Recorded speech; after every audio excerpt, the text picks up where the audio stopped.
कैसे हो? तो मुझे जैसे ही मालूम चला, मैंने आईजीपी साहब बोला कि इसको बच्चे को यहाँ मेरे पास भेज दो, हम करते हैं मैनेज, है ना? ठीक है। तो सही कि हमें सर रात को 2 बजे भी अगर दवाई चाहिए होती है तो ये सोनू उठ के हमें दवाई 25 साल से तो इसीलिए इसको मारा गिरे। 25 साल से 25 साल से जो भी यहाँ पर पॉपुलर है ना कश्मीरी पंडित, जी राइट। जैसे वो अपना विद्रोह वगैरह था। हाँ, हाँ सर। उन जो भी आदमी पॉपुलर होगा उसको गोली मारेंगे, ठीक है ना?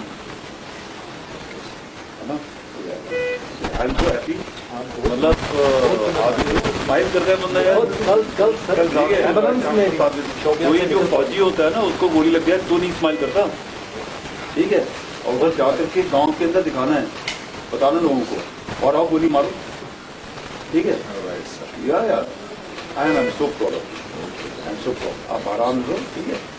And get well. कोई जल्दी नहीं है भागने की यहाँ से, ठीक है?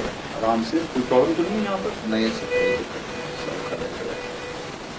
दुनिया का सबसे नंबर 1 हॉस्पिटल है ये, जी ठीक है? जी सर। एक बार यहाँ आ गए तो बंदा चल के आता है वापस, ठीक है?